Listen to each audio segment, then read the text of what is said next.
today is Tuesday, May 26th, and I know that if you guys watched the videos from last week, there were some issues with them, specifically with the visuals on part of the video. So a lot of third the video that went up on Thursday for Wednesday. For a good portion of it, there was no video. It was just a audio with some pictures scattered in there. So I do apologize. I will try and fix that problem. But today we're going to kind of step away from the predictions and that kind of stuff. We're going to go back there. It's been a relatively busy weekend with sports news. We had obviously we had the Tiger recently on Sunday. Over the weekend, we had the match version 2 with Tiger Woods, Peyton Manning, and Bill Mickelson and Tom Brady, with Tiger and Peyton beating Mickelson and Brady. Tom Brady had a little bit of a wardrobe malfunction. If you don't know what I'm referring to, just look it up. It's pretty entertaining. He also sunk a shot from the fairway, which was pretty good. And now, somebody who I'm not a huge golf fan. I don't play golf. I don't really I've never really sat down to watch golf. I did find myself, I couldn't sit through the whole thing, but I found myself wanting to go back and keep watching it. A, because there was nothing else on TV, and B, because it was just kind of hilarious. Manning and Brady just kept trash talking one another. Started just, needling the other person, which I thought was fantastic. It's not something I probably could have sat down and watched the whole match, watched all 18 holes, but I do think that it was very entertaining for the parts that I watched. And yeah, I think it's a really good start. I mean, it just shows that we can have sports at a nationally televised level with no fans, no spectators. Now, golf is a little bit different because the fans, I don't know, they're supposed to be quiet during the game. They're really not supposed to talk loudly. So, I mean, I don't think that it has as much of a... I could be completely wrong with this. I know nothing about golf, but I think it could be a very, very interesting... fans are probably the lifeblood of a lot of other games. Teams feed off fans. And I mean, not to say that the same thing can't be said for golfers, but I do think that it's... I think it's a good start. I think it shows us that we can have sports without fans. I mean, we all kind of knew it, but I think it's really good that we were able to have such a high level match and it go really seamlessly. So that was really good. I really enjoyed it. I thought that the jokes were probably the best part of that because I'm not a big golf guy, but people who are golf fans, I'm not sure if it was good. I mean, it was in the pouring rain. But yeah, to a little bit more darker, and I wouldn't say darker, but more on the negative side. Today's probably really positive for the most part, the news that we're going to be covering. Patrick Ewing, Knicks legend, Hall of Famer, Georgetown basketball coach, has the coronavirus. He is home from the hospital, and it seems that he's doing well. Thoughts and prayers go out to his family. But another high-level sports, Von Miller was really the first major sports player to get coronavirus other than Sean Payton, obviously him being a coach. But just we hope everything goes well, and as we start to get more and more excited that sports are going to open up, we hope to see the number of these cases start to plummet. We see that curve just keep going down. Kind of jumping around today, got all my notes, got everything that I wanted to talk about. Here in New York State, Andrew Cuomo said New York sports teams can resume their training, practicing, whatever you want to call it, which is fantastic news. New York being a state where that was heavily affected by the coronavirus here, we've been really we've been hit hard, specifically New York City, and where I'm at. It seems that we have a lot of cases, but Cuomo is really, Governor Cuomo that is really adamant about getting sports back in a safe manner, though. He's preaching that safety, and this is a direct quote. He says, "I believe that sports can come back without having people in the stadium, without having people in the arena." He said that games will be nationally televised, but no fans. But he said, whoever can do it, whoever's ready to do it, let's get it going, because people just need something. People need an outlet. People were getting excited over Korean baseball. People were getting excited over sports that if you told them a couple months ago that they'd be excited about, they'd think you were absolutely crazy. So, I think it's really, really good that he wants to bring sports back. We want to get really excited about something. We need an outlet, I think, is the most important thing. So that's really positive. So I know the issue is California, and here California said the same thing. The sports teams can resume even though they're going to be on lockdown for a little while longer. New York, not quite sure. We did start to reopen today. We started phase 1 of reopening down here where I'm at, just outside New York City. Not quite sure what phase 1 reopening is, but I think it's like construction sites and that kind of stuff. So we're taking steps in the right direction. We're starting to return to normalcy, but obviously the most important thing is the health of people. But yeah, really good news that the governor says sports can resume here. So, you think about it. I don't know how that affects the Jets and the Giants because they're in New Jersey. Because that's, the Meadowlands. But I know for the Bills, the Yankees, the Mets, they can resume their training and everything like that. But I'm not sure if they're going to be down in Florida, where their spring training complexes are, or they're going to come back up here to New York and use the real stadium. Not quite sure how they're going to do all that, but they are allowed to resume practicing and that kind of stuff here in New York. So you figured you have the Knicks for the NBA season, Brooklyn for the Brooklyn Nets. For hockey, you have the Rangers, you have the Islanders, and that's another thing.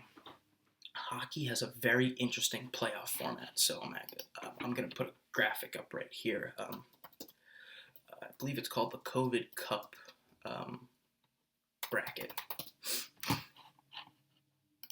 So the NHL Players Association has approved a league plan for the reopening of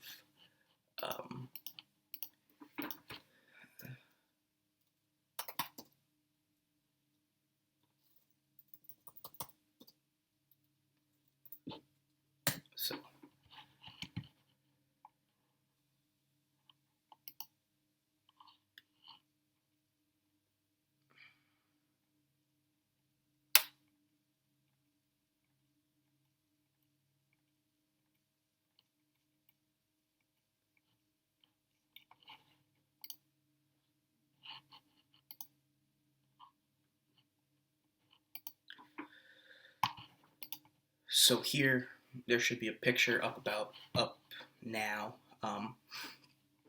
So the NHL has a 24-team playoff bracket. So more or less, the top 8 teams, 4 from each conference, have byes, and they will play each other for seedings 1 through 4. On each side of the bracket, and then those teams would be in. Then the other teams, we'll take the left side of this bracket. You guys should be seeing the bracket at this point, but on the left-hand side, we'll look. You have the 8 seed Maple Leafs and the 9 seed. Let's use a team. Let's. Here we go. We will use the Canadiens and the Penguins, 5 and 12 here. The 4 seed will play the winner of this, and then from there they will play. And then it'll just keep kind of working its way in till we have a playoff winner. I like this format because it really gives everybody a shot. I think it's really entertaining. It's kind of like March Madness of hockey, the March Madness of hockey, and I think that's going to be really, really cool, really, really interesting to see. You have the top teams. You have Vegas Golden Knights, the Dallas Stars, the Avalanche, St. Louis Blues, Boston Bruins, Tampa Bay Lightning, Flyers. Unfortunately, my Buffalo Sabres aren't in this proposed bracket. They didn't play very well. I mean, I'm not a huge hockey fan. Probably more of a Rangers fan than I am a Buffalo Sabres fan, but I don't watch a lot of hockey. That's actually something I kind of wanted to get back into. I used to watch a lot of hockey, but I don't know why I stopped really, but I did. So looking to get back into hockey, probably watch some Rangers games, maybe some Islanders games. Not quite sure. I really don't have an allegiance at this point, so I'm a free agent. So whichever team wants an extra fan, come knock and come talking my way. But I really like this plan because it's entertaining because there's a lot of there's very high chances for upsets. Because I'm assuming every series is going to be best of 7. But if a team gets hot and starts playing good hockey, you really could start to... This bracket could be really, really interesting. I see this being a lot like March Madness. Teams filling out brackets, making brackets, seeing who win, that kind of stuff. Because there's a lot of ways this bracket could go based on how the 4 teams in the middle of the bracket, how they stack up, how they in those series, how the teams on the outside do, what teams win, what teams get eliminated, and just it really you could see teams getting knocked off that are good hockey teams because they just don't play well. Teams go on a run, especially after having a break like that. Because I'm not sure how, unless you have a hockey rink in your backyard, how you could go out and skate and stay active because I have absolutely no idea how hockey players train. I'm assuming they need to get out on the ice somehow, some way. How I sound like a Canadian. I really am going for this hockey thing. Anyway, but I really like this. I think it's gonna be really fun, really entertaining, really exciting.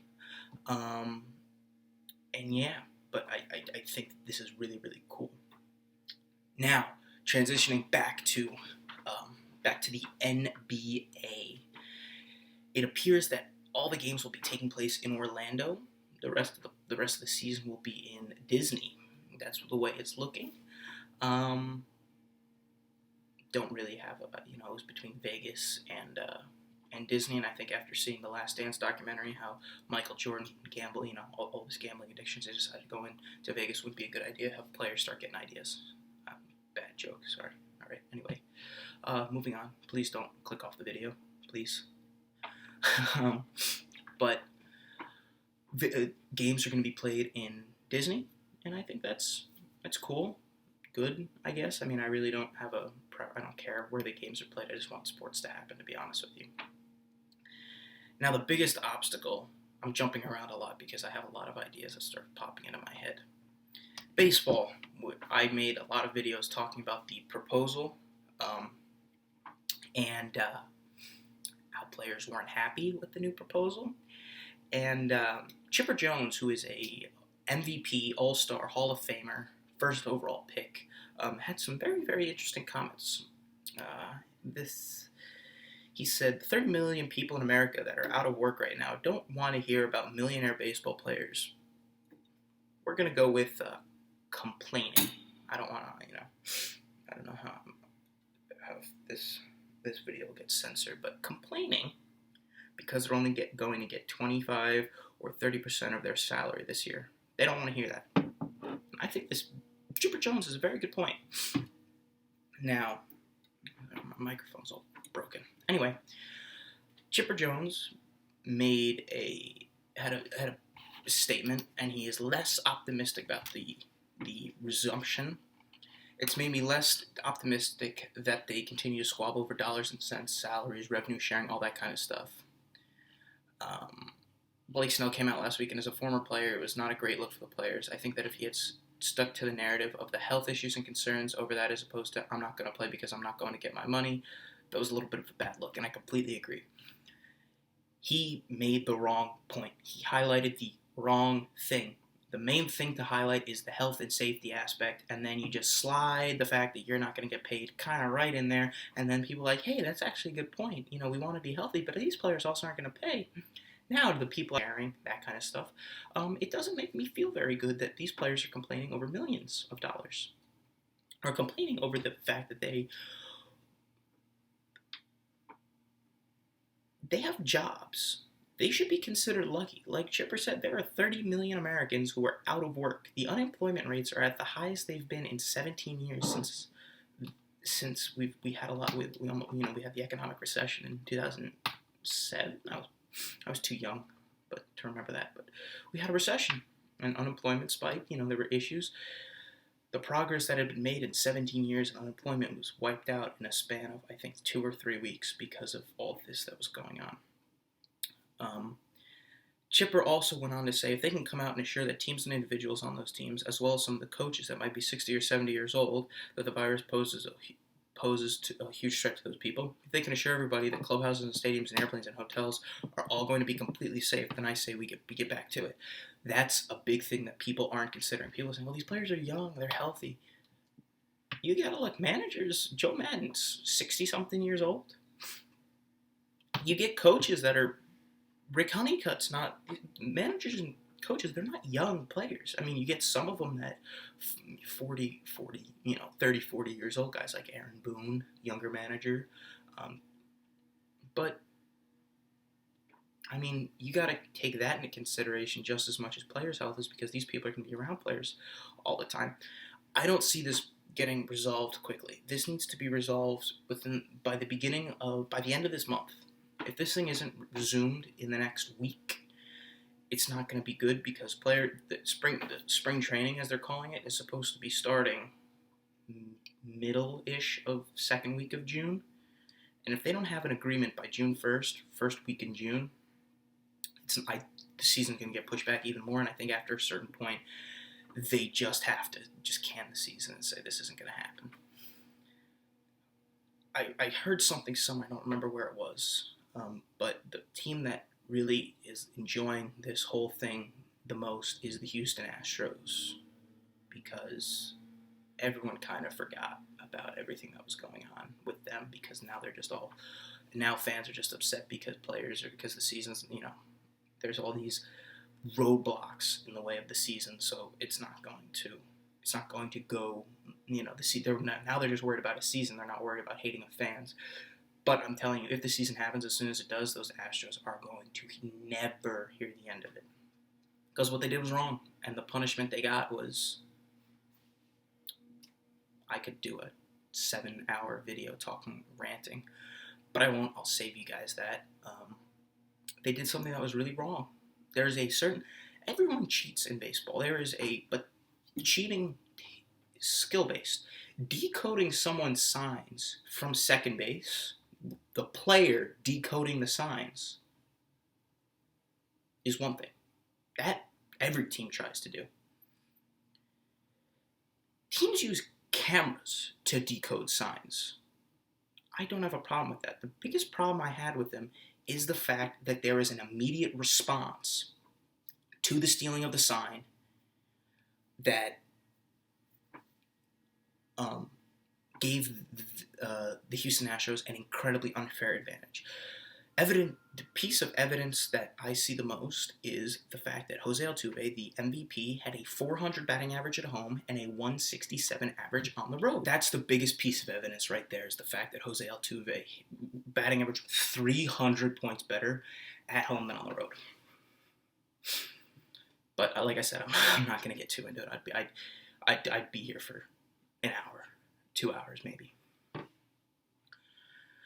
Thing I wanted to talk about is an anonymous NFL GM. Everyone who reports anything, it wants to be anonymous because they don't want to be known for the things they say. But the biggest story of free agency everyone thought was where Tom Brady would go, but we found that out pretty quickly, and there weren't many surprises in free agency or the offseason so far for the NFL.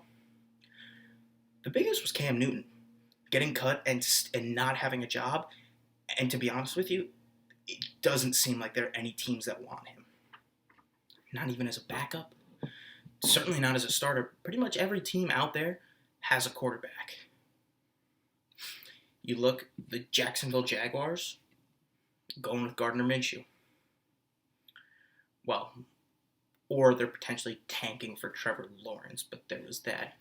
We'll go with the AFC East. Josh Allen's the quarterback. Sam Darnold's a quarterback. Ryan Fitzmagic, Tua in Miami, and it appears that Jarrett Stidham is the guy for the New England Patriots. You look at teams that had the quarterback question marks. The Chargers were one. They said Tyrod Taylor's their guy, but they also brought in Justin Herbert. That situation is complete. That is set. The Cowboys, it was uncertain. No one knows what Dak is going to do, if he's going to sign the franchise tag, if their contract negotiations are going to be going nowhere. They brought in Andy Dalton as a very solid backup so now they're set regardless. Cincinnati Bengals have Joe Burrow. Chicago has Nick Foles and Mitch Trubisky. That's probably the best place for them to go, but they don't want another quarterback on their roster. I think they've already come out and said that. New England doesn't. Jarrett Stidham's their guy, but that's the New England Patriots. They're going to tell you a lot of absolutely nothing. The Buccaneers obviously went out and got Tom Brady. The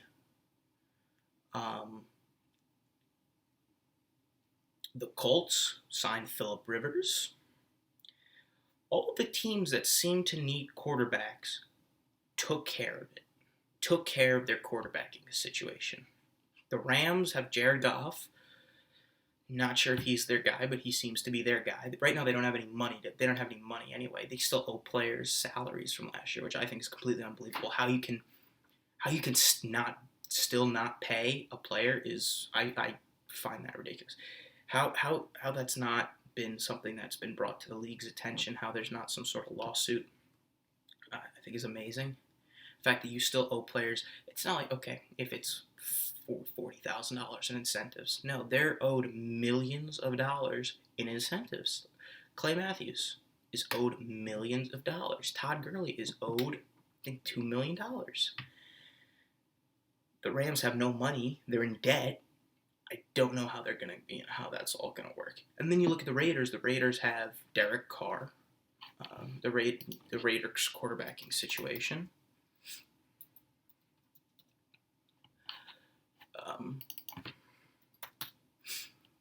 They have Derek Carr. They signed Marcus Mariota. The Tennessee Titans brought back Tannehill. Tannehill's their guy. So there's no place for Cam Newton to go. But going back to what this anonymous GM said, that his decline is evident. And I think that a lot of the problem is his attitude, because Cam Newton is a very, very loud, boisterous player, has a lot of energy, and I don't think he fits the Patriots mold, which I think is the only spot that the quarterbacking situation is still up in the air. I think that it's something, and I really find it unbelievable that Cam Newton still doesn't have a team. But as you think about it, it's like, where will he go? He's not wanted there. He looks, if you watch the videos of him throwing footballs, throwing rockets, he looks like the best he's probably been since his MVP season. You're talking a former Super Bowl MVP, a former league MVP, made a Super Bowl appearance, was an offensive player of the year, and there must be some sort of underlying health issue, or it's strictly an attitude problem, because it can't be talent, because he looks like he can still sling the rock. He looks like he can do it better than a lot of current quarterbacks in the league. I mean,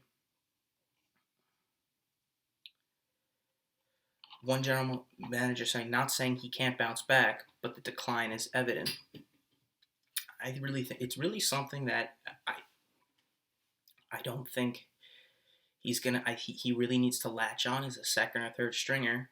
Do what Teddy Bridgewater did. Oh, that was another thing. The Carolina Panthers, his former team, they went out and got Teddy Bridgewater, so they didn't need him. The Redskins took his backup instead of him. So I really don't know what's going to happen. I thought he would have latched on as a second stringer, even a third stringer now, but it doesn't seem like anybody wants him unless he is demanding an absurd amount of money. But just do what Jameis Winston did. Jameis Winston, 30 for 30, 30 picks, 30 touchdowns. signed a 1-year deal for less money to be the backup quarterback for the New Orleans Saints. Look what Teddy Bridgewater did. He played 5 games last year, went 5-0, signed a huge contract with the Carolina Panthers. The only place I see Cam potentially being able to go is Pittsburgh. They got Duck Hodges. They got Mason Rudolph. Mason Rudolph gets hit in the head with his own helmet. Not saying that that's his fault, but I really don't know what's going to happen. But it's going to be something we're going to have to watch because he's too talented to be sitting out of the NFL. So that is going to do it for today's episode, Tuesday. I hope you guys enjoyed. Hope everyone had a safe and happy Memorial Day yesterday. Thinking both soldiers lost their lives fighting for this country. So, that's all the news I have for today. I hope you guys enjoyed the video. If you have any questions, please let me know down in the comment section. And I hope you guys have a great rest of your Tuesday, and I will see you guys tomorrow.